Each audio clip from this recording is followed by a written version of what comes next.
पशु खुश हो जाता है अज्ञानी की भांति, पर भूसे के साथ में अन्न देख करके मनुष्य खुश हो जाता है ज्ञानी की भांति।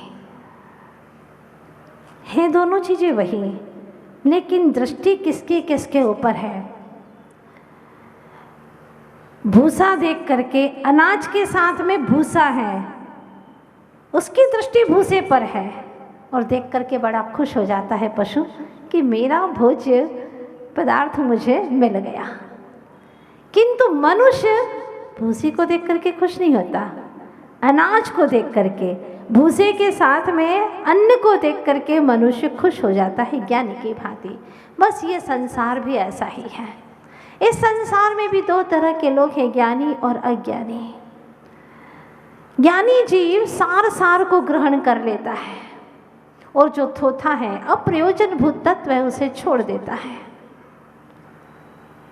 24 घंटे में कभी आपने गौर किया हो कि प्रयोजनभूत तत्व पर आपकी दृष्टि कितनी देर टिकती है? जो प्रयोजनभूत, प्रयोजन का मतलब ही नहीं समझते। प्रयोजन का मतलब आप समझते हैं कि पैसा हो, हाँ, जमीन हो, मकान हो, मित्र हो, ये सब प्रयोजनभूत है। ये कोई प्रयोजनभूत नहीं है। जो आत्मा के लिए हितकारी हो, आत्म उत्थान का कारण हो, वह प्रयोजनभूत है। और जो आत्मोत्थान का कारण न हो, जिसका वियोग हो जाए, जो विनाशिक है, वो सब का सब अप्रयोजनभूत हमारे सामने वो द्रव्य है जिसका कोई प्रयोजन नहीं है।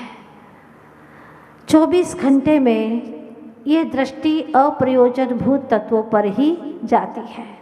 क्या खाना है, क्या खिलाना है, क्या पहनना है, कैसा रहना है और किसको कैसा दिखाना है, सब अप्रयोजनभूत है, जिससे कोई आत्मा का हित नहीं सिद्धता। तो आचार्य देव कहते हैं कि तुम्हें बहुत दुर्लभता से इस जैन कुल में एक दर्पण मिला है, बहुत मुश्किल से दर्पण मिला है। शब्द ही कह रहा दर्पण, जिसमें 5 द्वार हैं, अरहंत, सिद्ध, आचार्य, उपाध्याय और साधु, जिसमें 3 साधक के रूप में है और 2 साध्य के रूप में है। इन्हें देखो और उनके जैसा जीवन बनाने की कोशिश करो, उनके मार्ग का अनुसरण करो। लेकिन ये होता नहीं है। दुनिया के लोगों को जितने रुचिपूर्वक देखते हैं, उतनी रुचिपूर्वक भगवान नहीं दिखते, पंच परमेष्ठी नहीं दिखते। और किसी की बात करो तो वो व्यक्ति दिखाई देता है, लेकिन पंच परमेष्ठी नमस्कार मंत्र का स्मरण करते हैं, पढ़ते हैं, जाप करते हैं, तो वो दिखाई नहीं देते। आप कहोगे कि हमने अरहंत सिद्ध देखे ही नहीं, तो कल्पना में कैसे आए? जैसे दुनिया के लिए आप कैसी कैसी कल्पना और लोक में विचरण करते हैं, पता नहीं कहाँ कहाँ चले जाते हैं। पता नहीं वो कैसी होगी, कैसा होगा, देखा नहीं है, लेकिन सुना है उसके बारे में, तो आप उसके लिए कल्पना करते हैं। लेकिन जिनवाणी के माध्यम से हमने श्रवण किया कि अरहंत भगवान ऐसे हैं, सिद्ध ऐसे हैं, उनके लिए कल्पना करने की कोई रुचि जागृत नहीं होती, क्योंकि वहाँ लगता है कि क्या करना है। वर्तमान में जो आपके शरीर, मन इनको सुख दे, इंद्रियों को पोषण करे, बस वही चीज़ें अच्छी लगती हैं। और ऐसा करते करते अनंत काल बीत गया है। तो एक दर्पण मिला है, पर इस दर्पण का हमने कोई सदुपयोग नहीं किया। मुझे वो घटना याद आती है, आज से कई वर्षों पूर्व, जब चीन में दर्पण का प्रादुर्भाव नहीं हुआ था। अचानक एक व्यक्ति को चलते चलते धूल के अंदर कुछ खनकता हुआ, कुछ चमकता हुआ दिखाई दिया। झुका और उसने उसको उठा लिया। जैसे ही हाथ में उठाया, बेहद खुश, इतना खुश, जिंदगी की पहली खुशी थी उसके पास में, क्योंकि उसके पिताजी गुजरे, काफ़ी वर्ष बीत गए थे, लेकिन आज उस तस्वीर के अंदर पिताजी दिखाई दे रहे हैं। मेरे पिता की तस्वीर, ओह क्या बड़ा सौभाग्य है आज। विवाह के दिन भी इतनी खुशी नहीं हुई थी जितनी कि आज खुशी हो रही है। इतनी खुशी कि मुझे मेरे पिता की तस्वीर मिल गई। आप लोग सोच में पड़ गए होंगे कि पिता की तस्वीर कैसे, क्योंकि उसका चेहरा हूबहू उसके पिता जैसा था। उसने अपना चेहरा तो कभी देखा ही नहीं, क्योंकि दर्पण का प्रादुर्भाव हुआ ही नहीं था, लेकिन पिता का चेहरा तो देखा था ना। तो जैसे ही उसने देखा, ओहो मेरे पिता की तस्वीर, बहुत खुश हुआ। उसको उसने अपने छाती से लगाया, चूमा और देखता ही रह गया। इतना खुश हुआ और दौड़ता हुआ गया अपने घर पर, दरवाज़ा लगाया अपने कमरे का और चैन से बैठा।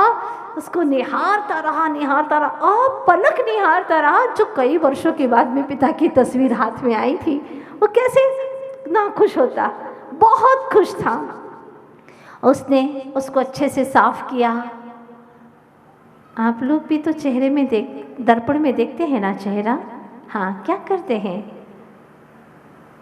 चेहरा देखते हैं उस दर्पण के अंदर, और अगर स्पष्ट दिखाई नहीं देता, ऐसा लगता है कि चेहरे पर धब्बे आ गए हैं, तो उसको साफ करने की कोशिश करते हैं। किसको? दर्पण को। कई लोग दर्पण को अच्छे से बहुत जोर से पोंछते हैं। जितना पोंछते हैं उतना ही कालापन स्पष्ट दिखाई देता है, और उसको गुस्सा आता है और दर्पण को फेंक देता है कि कैसा दर्पण है, अच्छा नहीं है, दर्पण अच्छा नहीं है। ध्यान दीजिएगा, हमारे चेहरे पर ही धूल है, हमारे चेहरे पर ही धूल है। इल्जाम आईने को देना हमारी भूल है।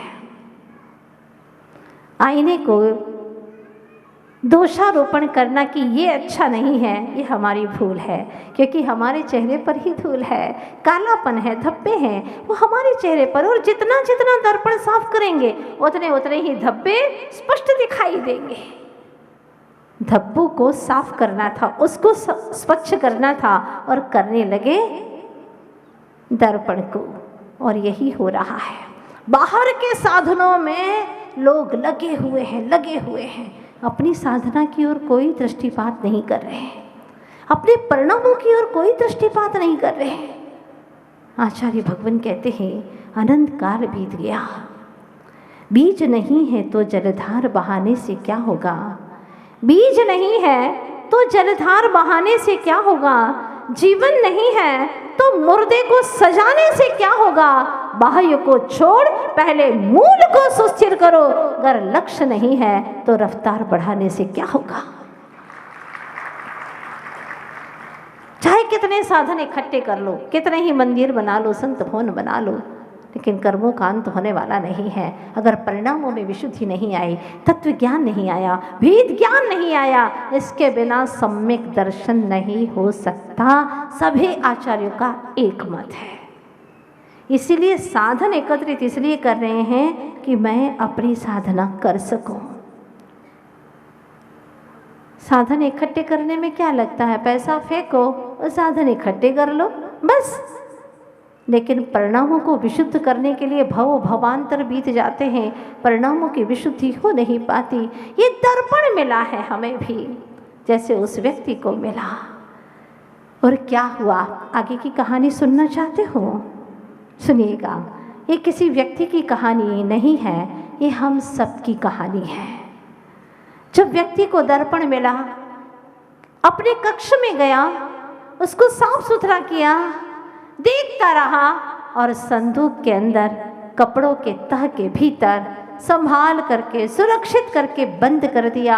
अभी तक संदूक बंद कभी नहीं होती थी, कभी लॉक लगता ही नहीं था, लेकिन अब आज से लॉक चालू हो गया। कमरे में कभी ताला नहीं लगता था, लेकिन अब से ताला लगना शुरू हो गया।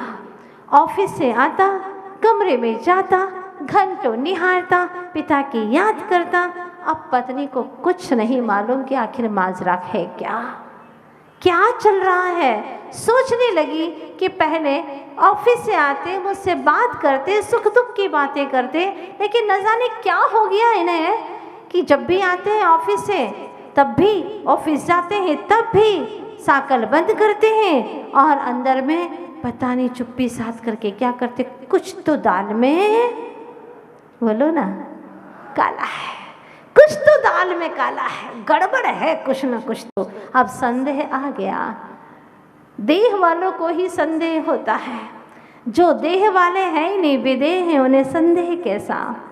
देह होगा, गेह होगा तो संदेह भी होगा, और देह के प्रति नेह भी है, इसलिए संदेह होना वहाँ पर शुरू हो गया। संदेह पैदा हो गया, सोचने लगी आखिर बात क्या है, कुछ समझ में नहीं आता। ठीक है, देखती हूँ, आज ऑफिस जाने दो और मैं देखती हूँ आखिर बात है क्या। और उसे तो किसी की परवाह थी नहीं, क्योंकि मन में सच्चाई थी, सफाई थी। मेरे पिता की तस्वीर है, इसमें कौन सी गलत बात है, उन्हीं को ही तो निहार रहा हो। लेकिन दुनिया को कैसे बताएं, कैसे उसको बताएं कि सच्चाई है क्या। खैर कोई बात नहीं, समय गुजरता गया और पत्नी ने एक दिन ठान लिया आज ऑफिस जाने दो, पर चाबी भी वह कहीं और नहीं रखते, बता करके नहीं जाते। कुछ तो गड़बड़ है, कुछ नहीं बहुत कुछ गड़बड़ है। अब उसने ताला तोड़वा दिया, औजार बुलवाए, ताला तोड़ा, अंदर प्रवेश किया और जा करके देखा अटैची पड़ी हुई है और उसमें भी लॉक है। कभी नहीं लगाते थे, लेकिन अब लॉक लगने लग गया, कुछ ना कुछ तो गड़बड़ी चल रही है। देखो कितना विश्वास करती थी मैं उन पर, लेकिन उन्होंने मेरा विश्वास तोड़ दिया। कहते हैं ना कि विश्वास एक छोटा सा शब्द है, बोलने में तो 1 सेकेंड लगता है, सोचने में 1 आध मिनट लग जाता है, समझने में 1 आध दिन लग जाता है, लेकिन साबित करने में पूरी जिंदगी निकल जाती है। फिर भी विश्वास को साबित नहीं कर पाते। क्या करूं, कुछ तो गड़बड़ है।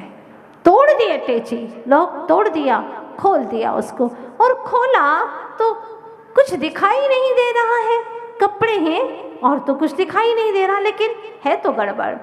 अब विश्वास तो हो ही नहीं रहा था, संदेह और घिरता जा रहा था। एक एक कपड़े की तह को खोल दिया गया और खोलते खोलते अंतिम वस्त्र में जैसे ही खोला, खनकता हुआ, चमकता हुआ जमीन पर एक टुकड़ा दिखाई दिया।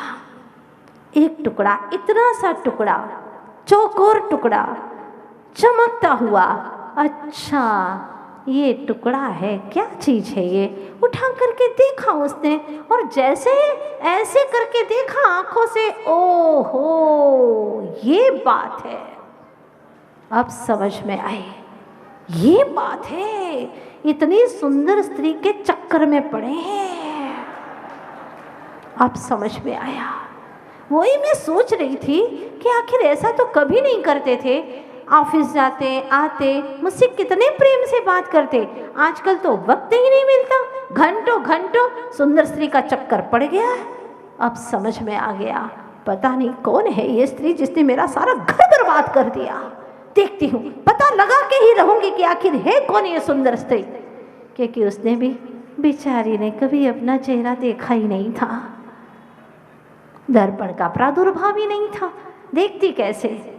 तो उसने ये दर्पण देखा, अच्छा सुंदर स्त्री की तस्वीर है, अब बात समझ में आ गई, रख दिया।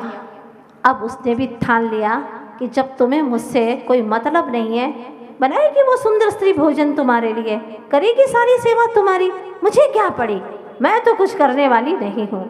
आए ऑफिस से, भोजन बनाने की बात थी, रोज तो बनाती थी, स्वयं अब खाने लगा था अपने हाथों से। कहाँ तक मैं उनसे बोलूँ, उन्हें कोई मतलब नहीं तो मैं कहाँ तक उन्हें परोसूं। खा लेंगे, बना लिया है, लेकिन अब तो भोजन बनना भी बंद हो गया। पूछा, भाग्यवान क्या हो गया तुम्हें, आज भोजन नहीं बनाया? कोई जवाब नहीं। अरे बोलते क्यों नहीं तुम, क्या हो गया तुम्हें? मुझसे पूछते हो क्या हो गया, पहले अपने आप से पूछो कि तुम्हें क्या हो गया है। और अब झूठ बोलने की कोशिश मत करना, मुझे सब पता चल गया है कि तुम क्या यहाँ पर दोहरी जिंदगी मेरे साथ में तुम खेल खेल रहे हो, मेरी आंखों में धूल झोंक रहे हो। कितने दिनों से मैं भोली भाली, मुझे क्या पता था कि तुम ऐसे मेरे साथ में खेल खेल रहे हो। मेरे साथ में तुमने इतना गलत कार्य किया, मुझे नहीं पता था, लेकिन मैंने क्या किया? मैंने कुछ नहीं किया है। इतने भोले मत बनो, मैंने सब कुछ देख लिया है। अरे तुमने क्या देखा? ऐसा कुछ भी नहीं मेरे पास में, मैंने कुछ नहीं किया, कुछ नहीं किया। चलो अभी बताती हूँ मैं। और दरवाजे खोल करके अंदर पहुंची, वो दर्पण निकाला और कहा, कहती हो कि कुछ नहीं किया? हाँ, ये क्या है? ये क्या है? देखो, एक सुंदर स्त्री के चक्कर में पड़े हो। किसकी तस्वीर लेकर के आए हो तुम? अरे कैसी बात करती हो तुम? ये तो मेरे पिताजी की तस्वीर है, मेरे पिताजी की।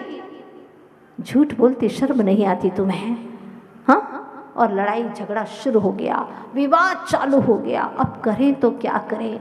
विवाद निपटने को बिल्कुल भी और बढ़ता जा रहा है, विवाद दिनों दिन बढ़ता जा रहा है, तू तुम्हें में चल रही है। आस पड़ोस के लोग सुन रहे हैं, ये क्या हो गया इन्हें? इतने प्यार प्रेम से रहते थे, एक चोट तक की आवाज नहीं आती थी इनके घर से।